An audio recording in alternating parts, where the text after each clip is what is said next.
Alright, first video 2024. I know this is coming a little tiny bit later than I wanted it to. These first few weeks of the year have been pretty hectic for a number of different reasons. But we're here at our first video of the new year. Happy New Year to everyone if you're here watching this. Hi, good to see you. Glad you're here. I appreciate those of you who are stopping by. If you've been here for a while, then I'm glad you're still here, checking out my videos. And this is a video I mentioned at the end of last year that I wanted to do, and now I'm just finally getting around to doing it. So I don't want to waste any more time. Welcome back to I Want to Talk About, the series where I take a topic, I sit on camera, and I blabber about it. And as you can tell from the title today, I want to talk about my most anticipated games of 2024. 2023 was a really good year for video games, as far as new releases are concerned. And 2024, I don't know how it could top 2023, but it doesn't really have to. For me, as long as there are good games to play, it will be a good year for gaming. At least as far as new releases. I know that there are a lot of things that can be criticized about the world of gaming and the culture of gaming and all that stuff, so that's something that needs to be worked on. But as far as the games themselves, I'm always just in the boat of, I just hope for some good stuff to play. And this year, there is some good stuff to play. At least I hope this stuff is going to be good. So I have 12 games here that I'm really looking forward to playing in 2024, and I'm going to rattle them off. The only order that I'm really giving is games that kind of have a date, and then games that don't. The first few games will be in order of when they're coming out, and then around the midpoint is when we'll get to the games that don't have a confirmed date, but probably will be coming out at some point this year. Again, delays happen, so if I talk about a game that doesn't end up coming out this year, if it gets pushed to 2025, don't shoot the messenger, I'm not in charge of the release dates here. I also want to point out that while I have the games listed on my laptop next to me, I don't have a script written, I just kind of wrote the games down. So if some of my explanations for why I'm looking forward to a game are, ooh, game look cool. Sorry, I don't have a deep explanation for every single game, and I also don't want to drag this video out too long, so just bear that in mind. Also, I think it should be worth pointing out, but all the games on this list are games that are reasonably assumed to be coming out in 2024. One game that was not listed on the page that I just used the Wikipedia page for 2024 games, and one game that was not listed that no doubt would have been on my most anticipated games list if it was listed was Hades 2. Obviously, Hades 1 is an amazing game, one of my all-time favorites, and I'm very excited for Hades 2, but I think it wasn't listed on the Wikipedia page because it's only expected to be launching in early access this year. I don't know if they have a confirmed, full release for the game, and as someone who doesn't have a PC, I only have a Mac, I'm probably going to have to wait to play the game anyway. Just let it be known, yes, I am extremely looking forward to Hades 2. I'm very excited, and I'm sure it's going to be an amazing game. I just can't really put it on the list proper because I don't know for sure if it's coming out this year. Just wanted to let that be known in case anyone was wondering. Alright, now on to the proper list. Starting off with a game that by the time this video is out might actually be released because I think it's coming out sometime this week. As of the filming of this video, it's January 14th and I think the game is coming out on the 18th. But it is a game I'm very much looking forward to playing. Prince of Persia: The Lost Crown. I have said it before, I don't have any experience with the Prince of Persia series. The only thing I've ever seen or witnessed of the Prince of Persia series was the Sands of Time film that came out in 2010, which I can already hear the Prince of Persia fans just gnawing and gritting their teeth as I say that. Because yeah, as a non-fan, as someone who doesn't know anything about Prince of Persia, that movie was not good. And I'm sure the fans of Prince of Persia don't like it any more than I did. So yeah, I don't have any experience with the games, but Prince of Persia: The Lost Crown actually looks really damn fun. I wasn't initially sure if the move to a 2.5D Metroidvania was something that I was like, oh, that's what Prince of Persia needs. But just watching the gameplay, it looks really slick, and they're doing a lot of really cool and unique things with it. Quite frankly, given that I was hearing all this stuff about the Sands of Time remake that they were working on, I think that this actually seems a lot better than what they were doing with that Sands of Time remake. I don't know if that's still happening right now, probably somewhere in a basement of a Ubisoft office or something like that, but I think this looks a lot more interesting. I really kind of respect, in this case in particular, that Ubisoft, a big AAA company that's known for putting exorbitant amounts of money into their games, like Skull and Bones, for example, which is apparently actually coming out this year, actually was willing to kind of pull back and do something a little more AA, to some extent, if you want to call it that. And obviously reviews have already been coming out for the game, and it sounds like it's really great, which makes me very happy. Whether it's a franchise I know or not, I always love seeing a game franchise that's been dormant for a long time come back guns blazing with a great entry. And it sounds like that's what's happening right now with Prince of Persia: The Lost Crown. So I can't wait to play it for myself later this week. Moving on from there, I gotta give a shout out to Tekken 8. Another franchise that, despite my enjoyment of fighting games, I don't have a ton of familiarity with, but Tekken 8 blew me away from the moment I first saw it. I think the fighting mechanics just look so fast-paced and exciting, and it makes this look like such a cool game. I know it's coming out pretty early this year.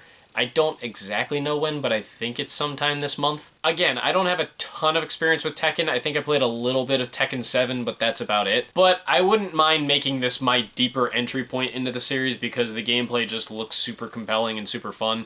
And I know it's a game that a lot of fighting fans have been really looking forward to. Rightfully so. Lately, we've been getting a wave of really, really good fighting games, and I think Tekken 8 will stand alongside those really, really nicely. Can't wait to try it out for myself when it comes out, I think, later this month. Moving on from there are going to be a lot of remakes and re-releases on this list, but I'm going to say I'm looking forward to them all the same because if I'm looking forward to them, I'm looking forward to them. I gotta mention the Mario vs. Donkey Kong remake. This was a huge surprise when it was announced, much like some of the other remakes I'll mention on this list, but I had kind of thought Nintendo wasn't really going to touch Mario vs. Donkey Kong again, but it turns out they are, with a full remake of the original GBA game. Again, I don't have that much experience with this series. The only Mario vs. Donkey Kong game I have played is the DS game, Mario vs. Donkey Kong 2 March of the Minis. And I'm not usually that into puzzle platformers, but this one looks really cute and really creative. They're really going the extra mile as far as adding a bunch of cool new features and levels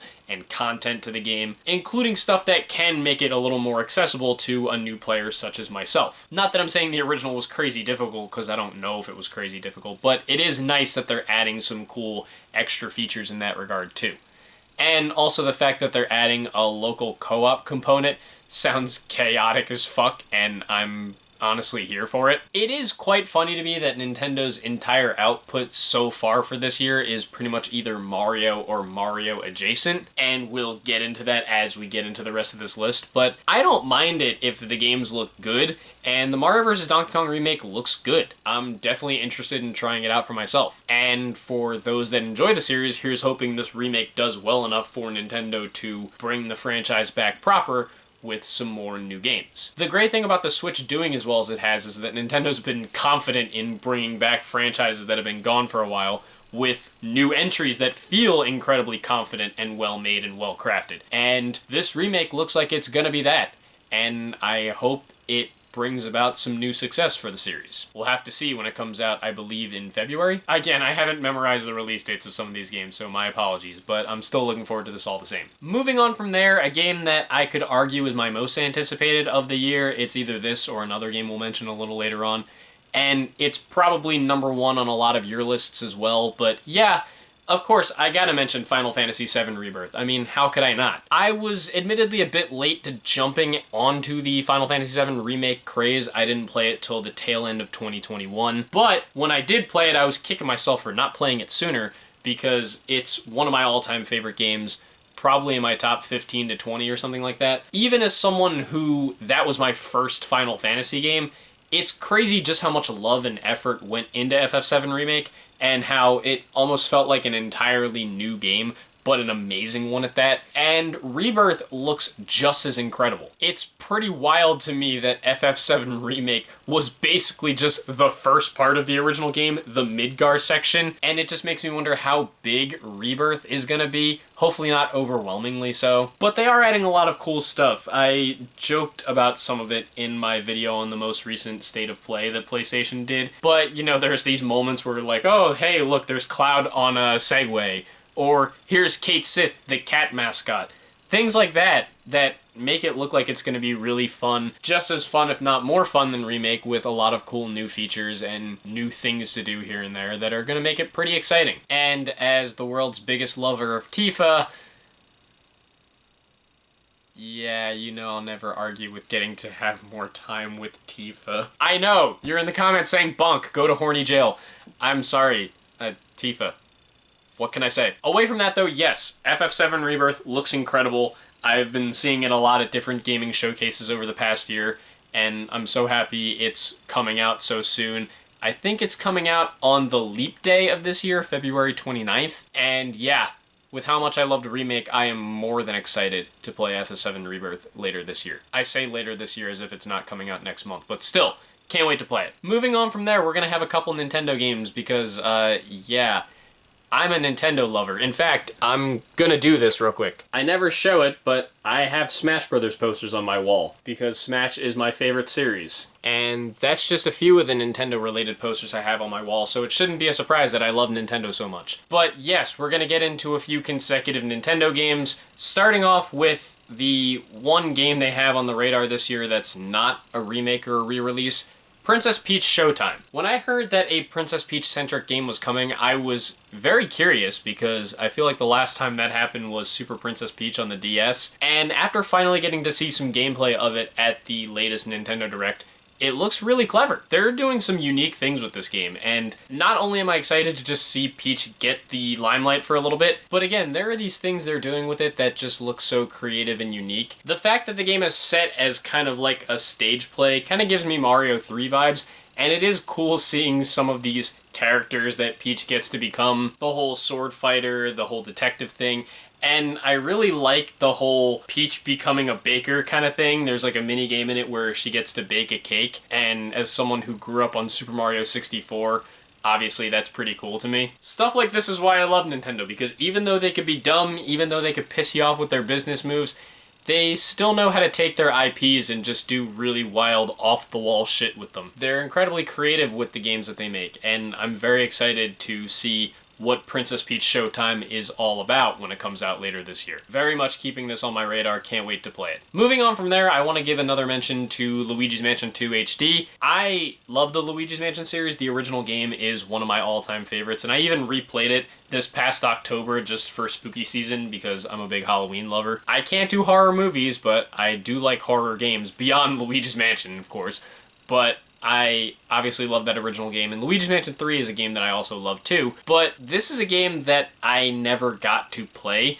and I think that's a big part of the reason why it's even on this list, because I'm glad to have a new chance to play it on the Switch. I know that it's probably the most flawed of the Luigi's Mansion games, and I know it's one that has the most that can be fixed, but that's kind of a good thing with a re-release or a remaster or a remake of some kind, is remaking the games that weren't as good. You see a lot of people constantly requesting remakes or remasters of truly excellent games, but sometimes it's kind of a good thing to remake or re-release a game that was flawed when it first came out, because then you have an opportunity to fix things and make it better and create a new definitive version. And I hope that Luigi's Mansion 2 HD is able to do that when it comes out later this year. And I'm looking forward to finally getting the chance to play it myself and finally be able to say that yes, I played through the entire Luigi's Mansion trilogy. Also, after having to wait so long for a new Luigi's Mansion game on a console with Luigi's Mansion 3, I'm just glad to see Nintendo continuing to acknowledge the series, and hopefully this also means that at some point, maybe with the elusive next Nintendo console, we'll be able to get Luigi's Mansion 4. I'm very much looking forward to seeing that if it does happen, but for now, this is good enough for me. Next up, alongside Final Fantasy VII Rebirth, this is probably in the battle for my #1 spot as far as most anticipated games of the year, and again, it is kind of funny that it is a remake, but yeah, I gotta mention once again Paper Mario The Thousand Year Door Remake. I talked about this at length in my video on the last Nintendo Direct, how much I freaked out when it was shown at the recent Nintendo Direct. It was probably one of the most hype reactions I ever had to any kind of announcement at any gaming show, because I couldn't believe it was even real. At this point with Paper Mario, I just kind of expected that every subsequent Paper Mario game that we were going to get from this point forward was just going to be some kind of new type of game. They weren't going to try to go back to the original style. They're always trying to change up the series, which, even if I'm not that fond of the post-Super Paper Mario output, I don't mind on paper that they're trying new things. I'm not trying to say it's totally a bad thing. It's just not necessarily for me. And honestly, there was a point where if Super Mario RPG Remake was the closest we would get to having a game come out now in the style of the old school Paper Mario, I would have honestly been okay with that because Super Mario RPG Remake was awesome. But I am happy to see that Nintendo is kind of acknowledging the older Paper Mario style, and especially remaking a game like Thousand Year Door, which is not only one of my all-time favorite games, but it's my favorite in the series. For a while, there were rumors going around that it was going to be the original Paper Mario that was going to get remade, which, again, I would have been okay with. Another all-time favorite of mine. But I'm glad they went with Thousand Year Door, because Thousand Year Door to me is iconic and incredible, and I'm more than excited to get the chance to play it again on the Switch. I fully anticipate that this will be a day one game for me. And again, I'm just super happy that it exists. Of all the Nintendo games coming out this year, I know it might be wild to say that my most anticipated is a remake, but yep, I'm really looking forward to playing Paper Mario The Thousand Year Door again with this new remake. Alright, that's it for the Nintendo-specific games. There are going to be a few more games that are probably going to be coming to Nintendo consoles, including this next game, which was a big surprise when I first heard about it. I gotta mention Penny's Big Breakaway. This looks crazy to me. It's a 3D platformer with kind of like a speedrunny element being made by the development team composed of people who worked on Sonic Mania. If not that, it's led by Christian Whitehead, who made Sonic Mania, which obviously Sonic Mania, incredible game, and that love and care that they showed to it was amazing. So, of course, this game looks peak because it's made by the creators of Peak. And yeah, this looks awesome. It's super unique and creative. Obviously, as a huge 3D platformer lover, I love what it's doing, how much different it feels than other 3D platformers from the past and from now. And I hope it gets a release date soon, because as far as I looked, I don't think it has a date. I think it's expected to come out early this year, and I will be very excited when it does come out. It looks really clever, really creative, really fun, and I think they're doing something pretty awesome with it. I can't wait to see more of it, and I can't wait to play it when it does come along. Another smaller title that I have to give some props to that I feel like I've been waiting for a couple years now, and it looks like it's just finally on the horizon now. I'm really excited for the Plucky Squire. It's not surprising to me to see Devolver publishing another game that looks so unique and weird and cool as a game like the Plucky Squire, but yeah, as soon as I first heard about this game a couple years ago, I was sold. It seems like such a unique idea, having this 2D, 3D platformer mix where the 2D sections are in like a storybook, but then you kind of jump out of the storybook into the 3D sections. That just seems really awesome. And obviously the developers have been taking their time with it, but that's probably going to end up being for the better. It'll allow the game to come out in a much more polished state, and I can't wait to see it when it does. It looks really fun, really inventive, and kudos to Devolver for continuing to publish these really weird, wacky, wild, and unique games that are so different from a lot of what else is out there. Plucky Squire looks like that, and I can't wait to finally get to play it, hopefully at some point this year. Just a few more to go. One of them, this is a bit of a smaller one, but I feel like I have to mention it. Just, I'm happy that it's coming out at all. I'm pretty excited for Rivals 2. Rivals of Aether was a fighting game I really enjoyed.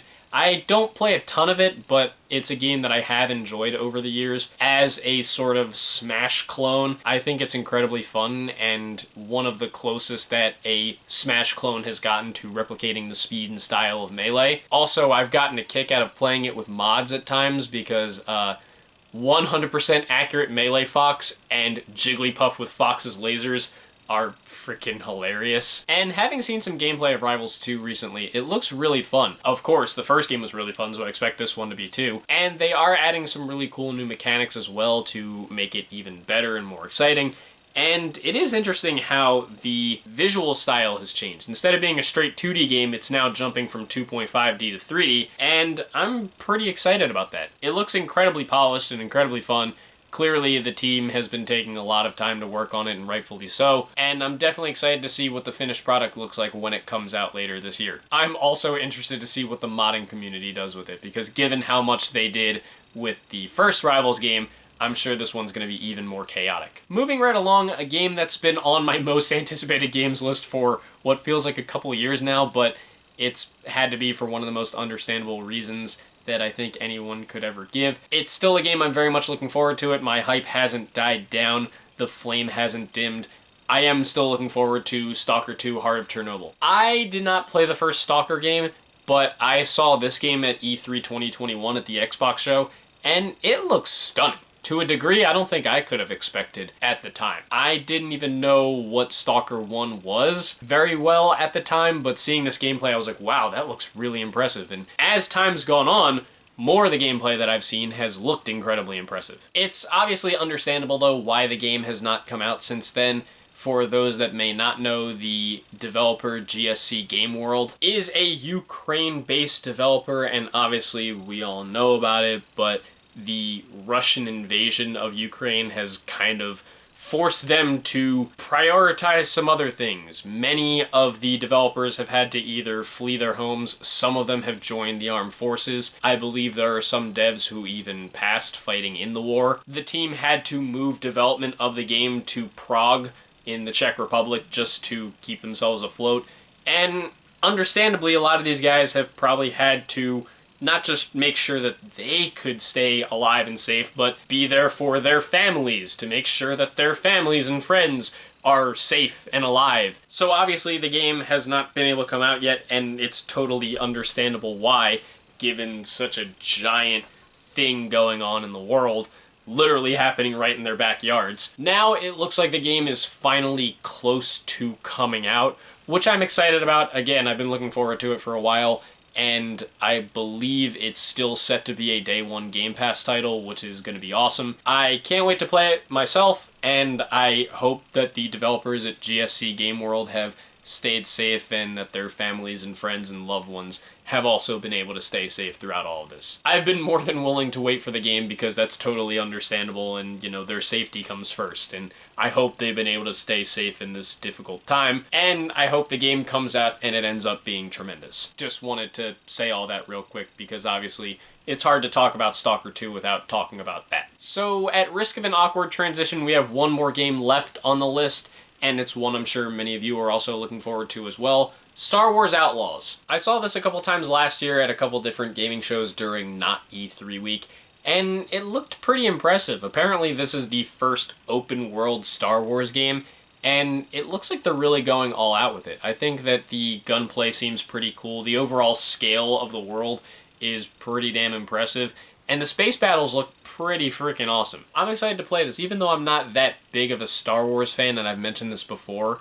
I am someone that, when it comes to gaming, I can forget about my feelings on a franchise if the game looks good. Even as someone who's not a Star Wars fan, I do enjoy some Star Wars video games, and my love of gaming will allow me to enjoy a franchise even if I don't care for the IP. I worded that weird, but I hope you get what I mean. That I just love gaming so much that even if it's a licensed game based on a franchise I don't care about, I will forget about that if the game looks good. And Star Wars Outlaws looks really good. I do understand that some people might be a little skeptical about it because it's being developed by Massive Entertainment, who just recently shipped Avatar Frontiers of Pandora, and while I didn't get to play that game myself, I heard it was just kind of okay. So I do understand that there might be a bit of skepticism, but I think what they're doing here looks pretty impressive, and I'm excited to see how it turns out when the game does eventually release at some point this year. I think it looks good, and for the sake of Star Wars fans, I hope it turns out to be great. So yeah, those are my most anticipated games of 2024. Not the longest list. I think last year's list was a little longer than this, but still some stuff I'm really looking forward to playing. Of course, this list is just my opinion. What are some games you're really anticipating for 2024? Whether they're games I mentioned or games I didn't mention, you can let me know your thoughts and opinions down in the comments below. Let's keep this civil and have some fun as we like to do. If you guys want to hit like and subscribe and support some of my other ventures that I have linked in the description, thank you. If not, of course, it's no big deal. I totally understand. In terms of what's next, I honestly have no idea at this current moment. I should probably stress that as much as I want to make a lot of videos this year, I'm not 100% sure how things are going to go for reasons involving my personal life that I don't really want to get into on camera at this moment. Maybe in the future, not right now. Video output might not be as massive this year. Again, I'd love to do a ton of them, but unfortunately, when you don't make a whole lot of money and YouTube doesn't really pay you, you gotta find other ways to financially support yourself. So YouTube's not gonna be on the back burner this year. I'm still gonna be making content, and obviously the short form reviews are gonna be coming. But as far as long form videos, I'm probably just gonna have to play it by ear, and much like how this series is just called I Want to Talk About, it'll have to be when I really want to talk about something. Of course, if there are topics you guys want me to talk about, I'll hear them out. I don't know if I'll necessarily make a video on them, but if I'm inspired enough, I will. I'm just letting it be known that if there are some long-form content droughts this year, I'm sorry in advance. Life is busy, and again, I can't dedicate as much time to YouTube as I really, really want to. I will try to dedicate as much time as I can to it, as long as ideas come to me. But at least for now, like I said, the shorter form reviews are definitely going to be coming. At the end of last year, I did the whole 10 years later, my favorite games of the year and albums I didn't review, long form videos, and you can reasonably expect that those will be a thing at the end of the year. Throughout the year, I'm, again, just not 100% sure. We'll have to see how it goes. Either way, I just hope to put out some content you guys can enjoy throughout this year. So stay tuned for that. But until then, thank you guys for watching. I hope you enjoyed, and I will see you in the next video. Peace.